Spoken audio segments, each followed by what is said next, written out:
So what was tau? Tau is our shear stress, correct? And sigma was our normal stress. So more circles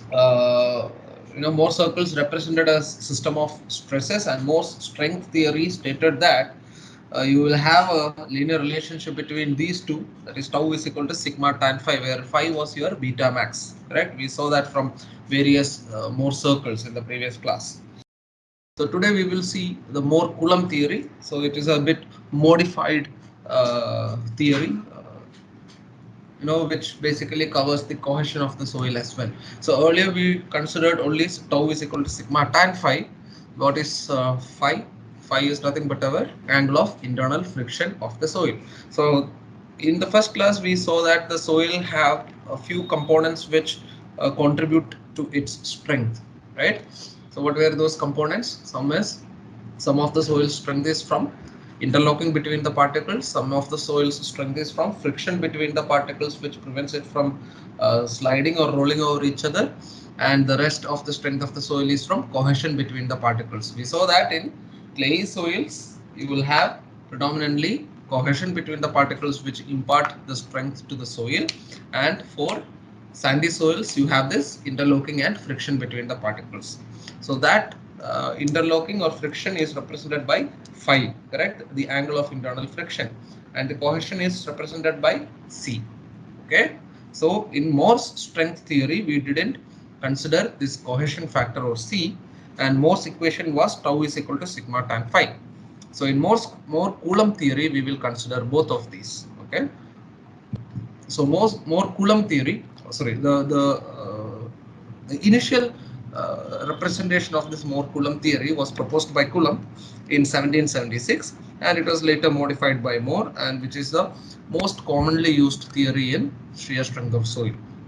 So you plot the shear stress at failure as ordinate and the normal stress as abscissa. We obtain a curve called the strength envelope. We saw that in the last class. We saw how we plot the normal stresses in the x-axis and shear stresses in the y-axis. And for the maximum angle of obliquity, we plotted the failure envelope, correct? So that failure envelope we plotted, and we can represent the same by an equation tau f is equal to f of sigma. It's a function of sigma, right? Tau is represented as a function of sigma. So we saw that.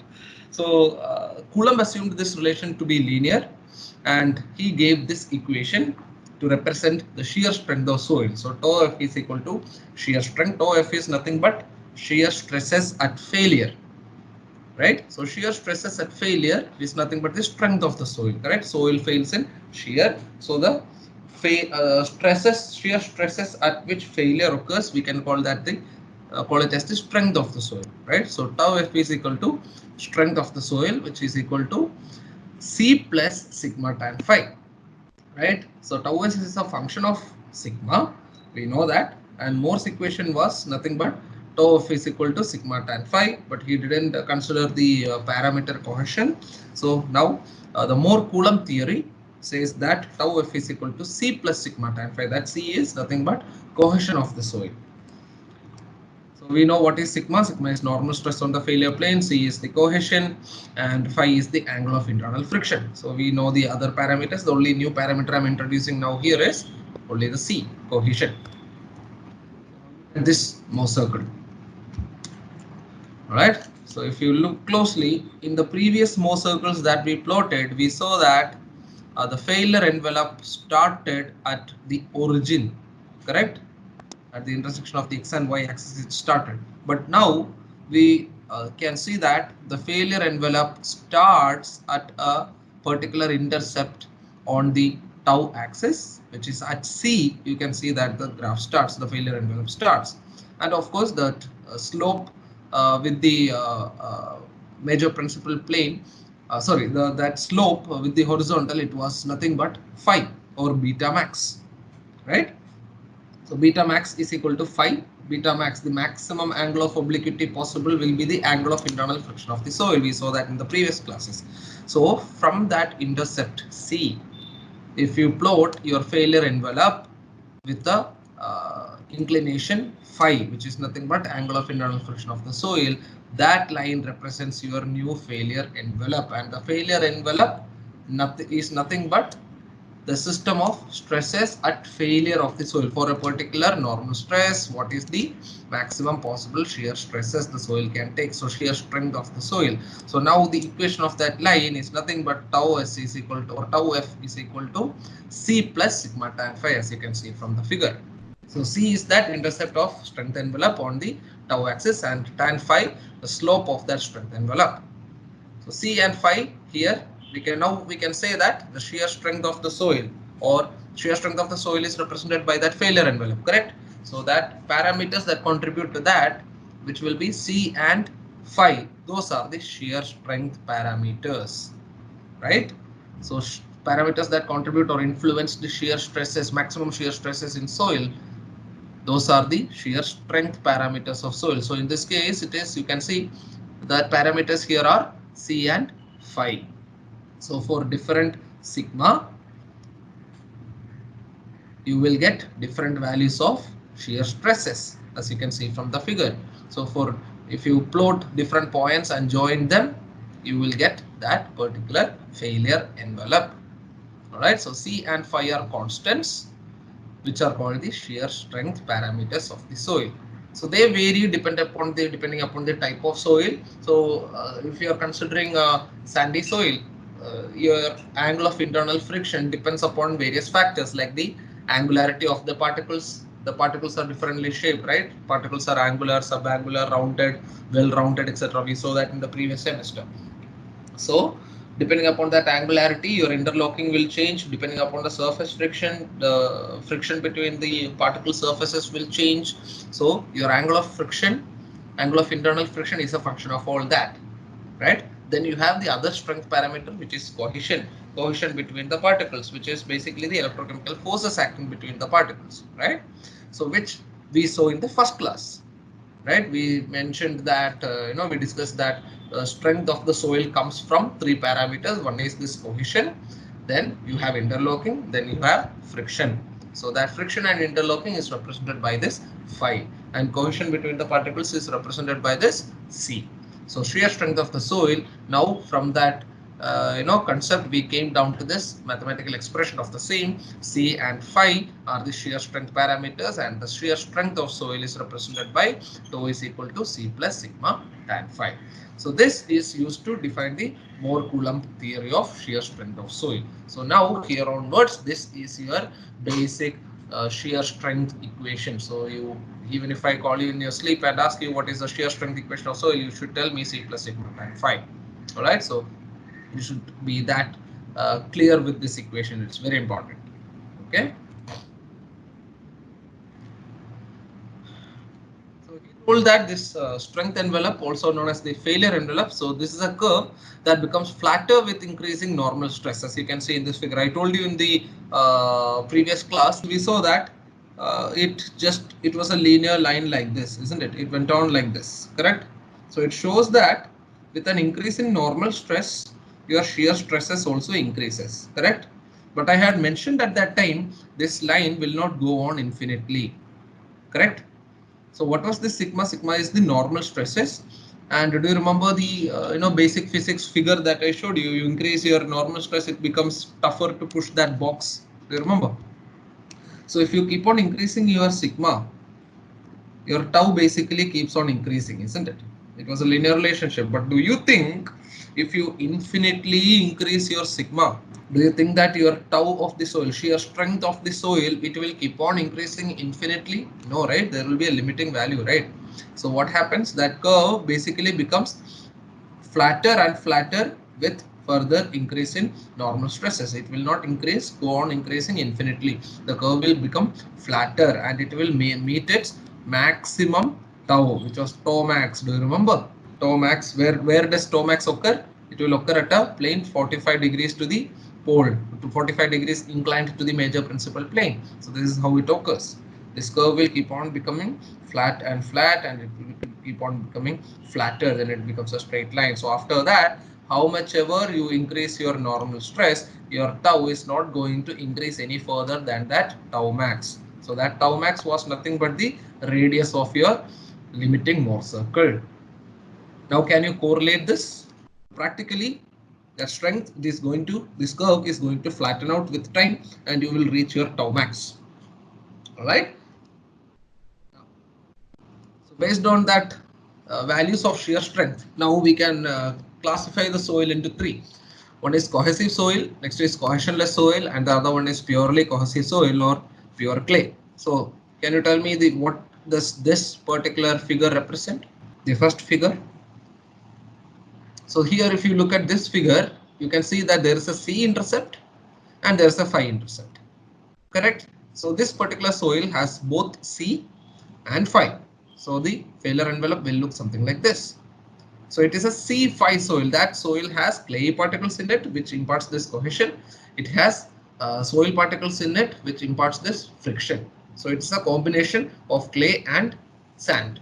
So it is C phi soil. But if that soil didn't have any clay content, absolutely no clay content, then the strength imparted due to cohesion between the particles will be zero, correct?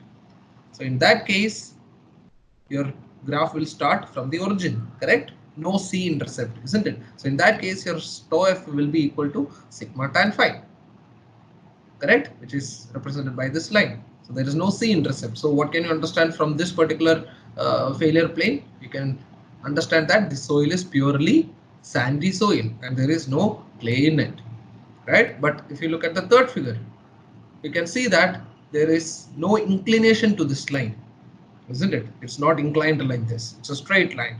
So that means there is no variation to the tau f with respect to sigma. Sigma tau f is equal to sigma tan phi. That is not, presented here, isn't it? Because there is no phi. Correct? So tau f is equal to C in this case. Whatever was the initial cohesion intercept it had, only that contributes to the strength of the soil. So tau f is equal to nothing but C. So this is purely clay soil. So if you look at different failure envelope, if you look at the orientation of different failure envelopes, you can understand what type of soil it basically is. Hope this is clear. All right. So now let us see Terzagh's effective stress principle. Everyone know what the effective stress principle is? We saw that in the previous semester. What does the effective stress principle say?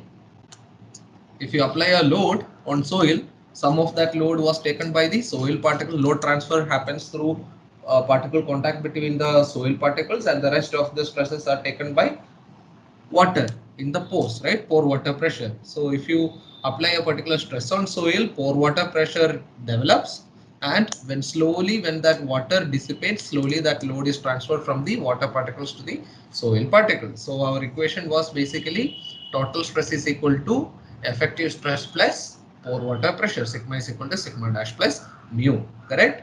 So we are talking about effective stresses here, right? Effective stresses are nothing but the stresses that are developed in the soil particles alone, correct? We are talking about the sigma dash here. Okay, so if we are talking about the strength of the soil, now in this chapter we are talking about the strength of the soil. We are not talking about the load carrying capacity of water. We are talking about the strength of the soil. So if you look at it in that aspect, if you consider the effective stress principle, the strength of a soil should be presented in terms of the load carrying capacity of the soil particles alone. Agree? Correct? So in that case, you should find out, instead of the total normal stresses acting on soil, sigma is equal to sigma dash plus mu, correct? So instead of the total stresses, you should represent the system of stresses in terms of effective stress, isn't it? Do you agree? Yes. So if you represent the stresses in terms of effective stress, that is sigma dash is equal to sigma minus mu, that actually represents the load carrying capacity or strength of the soil. So you should represent the more strength envelope in terms of effective stresses, sigma dash. Yes. So if you are considering the soil particles alone, you should represent the strength of that soil alone in terms of effective stress. So that is sigma dash. So then your equation changes to tau f is equal to C dash plus sigma dash plus tan phi dash, where C dash and phi dash are referred to as the effective cohesion and effective angle of shearing resistance. Okay, so this actually represents the true cohesion of the true cohesion and true angle of internal friction of the soil. Correct, but the basic equation tau f is equal to c plus sigma tan phi, that c and phi are basically known as the apparent or total shear strength parameters, because that is inclusive of that. In that equation, do you remember the equation? Tau is equal to sigma is equal to sigma dash plus mu.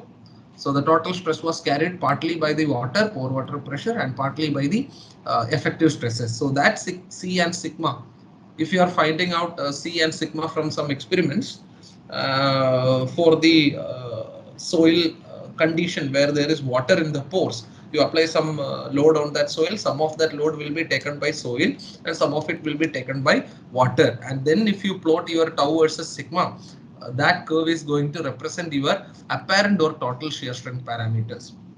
Or what you should do is you should remove all the water and make sure that only the soil particles take that stresses, which is basically your effective stresses, isn't it? No water. If you look at this equation, sigma dash equal to sigma minus u, correct?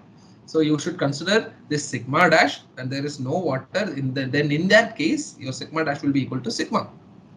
So the sigma dash, in terms of sigma dash, if you find out your tau f, you can find out from this graph these parameters c dash and phi dash, which will be the actual or effective cohesion and effective angle of shearing resistance. These are the true strength parameters of soil. Hope that is clear. All right, so the true strength parameters of soil should be represented in terms of effective stresses, sigma dash. All right. Okay, next is a derivation. So we are going to derive the relationship between sigma 1 and sigma 3. All right. So look at that figure, look at all the parameters. So you will derive the relationship between the normal stress and the shear strength parameters of the soil. This derivation is important. The relations or expressions that you get from this equation is very important. Okay. So this Mohr circle we saw already in the past 2-3 classes. We saw the Mohr circle. So I'll just explain how I got this figure. Okay. So listen, look at the graph. So I have a x-axis m sigma. This axis represents my normal stresses. This axis represents my tau shear stresses. Then this is a C5 soil, as you can see from this figure. It's a C5 soil. So if you extend this backwards, this angle, it represents the beta max, isn't it? So beta max will be at failure. So that beta max will be equal to phi. So this angle is phi, correct? This is my angle phi. Okay, this is my intercept C. Okay, so strength of the soil is equal to sigma tan phi plus C, or C plus sigma tan phi. Okay, so I have this line now. How did I get this line? So what did I do? I will plot different. Okay, let us see. I will plot my sigma 3.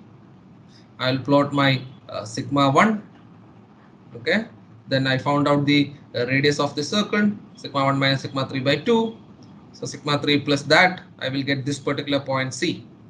Then with C as center and the radius of the circle, I will draw this circle. So I will get my Mohr circle. Okay, so I got my Mohr circle.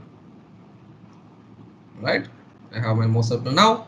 Now what did I do? I know my C intercept. I will mark that C intercept. Okay, then I know my phi. I will draw that tangent. From the C intercept, I will draw the tangent to that circle. Okay, so that particular line, if I extend it back, I will get the phi or beta max. Okay, so this is that point now. So if this particular point D, if I extend it back to the pole of the origin or the origin of planes OP, what is that angle? That angle was my theta or alpha. Let me call that angle alpha here. Okay, so that angle is my alpha. So what does this alpha represent? The angle at which the failure plane is inclined to the major principal axis. Correct?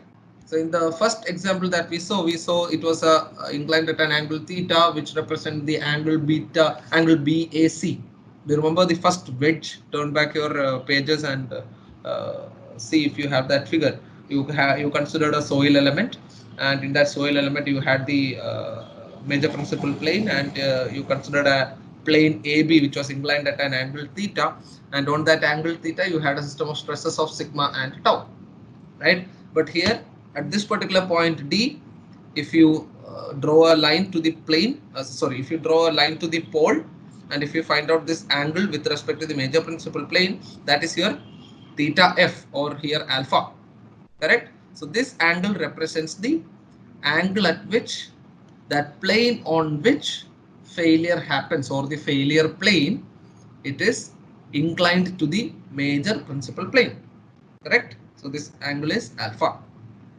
Okay, and this particular point D represents a particular sigma, sigma n, and tau, tau f, tau at failure, or the strength of the soil. So that sigma n and tau are the failure stresses acting on the failure plane, and this line represents the failure envelope for that soil. Okay, do not confuse the failure plane and the failure envelope. Okay, just understand the difference between those. Okay, this is your failure envelope, and this represents that plane on which this stresses acts, dA, the failure plane. So that failure plane in the soil actually represents your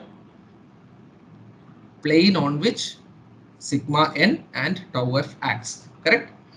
So that is your dA, and that angle DAC is your alpha or theta f. Okay, so this radius is sigma 1 minus sigma 3 by 2, and this much is sigma 1 plus sigma 3 by 2. Okay, so all the notations in this figure are clear. All these notations are clear, I believe. Okay, now let us derive. Okay, so first let us find out the relationship between alpha and phi. Okay, so someone asked me in the last class, I believe, how did you get 45 plus 5 by 2? So this, if you plot from this point to the center, it was 45 degrees, isn't it? I showed you in that class. At this point, tau max, it was, if you consider tau max lies on the radius of the circle. So from tau max, it is that tau max, it will be inclined at an angle 45 degrees, and this alpha was nothing but 45 plus 5 by 2. So how do you get that? So you can, it is very clear from this figure. So you can see that this angle here, angle CDG, correct? Angle CDG is nothing but 90 degrees, correct? And angle DGC is nothing but phi, correct? And angle DCB is 2 alpha. So what is the relation? So this is my exterior angle, these are my opposite interior angles. So exterior angle is the sum of opposite interior angles, correct? So 2 alpha will be equal to 90 plus phi, correct? So alpha will be equal to 45 plus 5 by 2. This was 45 degrees, so that 45 plus 5 by 2 will give you this alpha. Is that clear?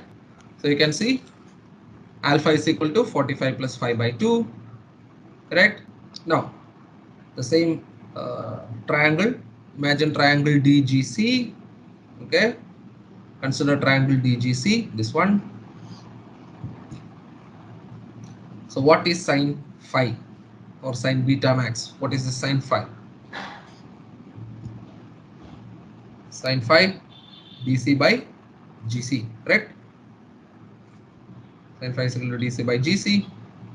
Now GC is nothing but GM plus MC, correct?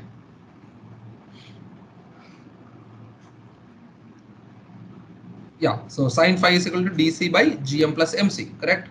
So what is DC? DC is nothing but the radius of the Mohs circle. So we all know the equation for radius of the Mohs circle. It's nothing but sigma 1 minus sigma 3 by 2, correct? And what is GM? So GM, for finding out GM, consider triangle HGM. Okay, Consider triangle HGM. So HM is C, angle HGM is phi. Now we have to get the length GM. So GM will be nothing but C cot phi, isn't it? C cot phi. So GM is equal to C cot phi. Agree? What is MC? MC is nothing but sigma 1 plus sigma 3 by 2. Correct? What is my equation now? Sin phi is equal to DC by GM plus MC. So sin phi is equal to sigma 1 minus sigma 3 by 2. The whole thing divided by C cot phi plus sigma 1 plus sigma 3 by 2. Correct? Yes. Now let me simplify that equation. You cancel out that 2's, that by 2 is there in the numerator and denominator, so you can cancel them out. My equation will become sin phi is equal to sigma 1 minus sigma 3 by 2c cot phi plus sigma 1 plus sigma 3. Now I will take my equation sigma 1 minus sigma 3 on one side, and now what will be the equation? Sigma 1 minus sigma 3 will be equal to 2c cos phi plus sigma 1 plus sigma 3 sin phi. Correct?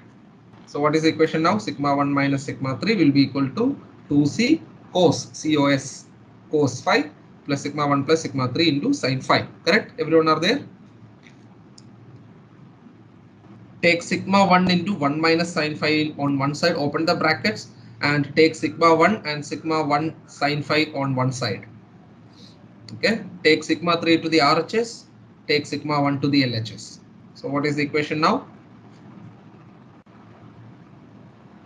Sigma 1 into 1 minus sin phi will be equal to 2c cos phi plus sigma 3 1 plus sin phi. Correct? So now sigma 1 is equal to sigma 3 into 1 plus sin phi by 1 minus sin phi. Take only sigma 1 on the left side. Take that 1 minus sin phi to the right side. So what will be the equation now? Sigma 1 is equal to sigma 3 into 1 plus sin phi by 1 minus sin phi plus 2c cos phi by 1 minus sin phi. Yes. So now what is 1 plus sin phi by 1 minus sin phi in terms of tan? It is tan square 45 plus phi by 2. Correct? 1 plus sin phi by 1 minus sin phi is equal to tan square 45 plus phi by 2, isn't it? And cos phi by 1 minus sin phi is tan 45 plus phi by 2. Correct?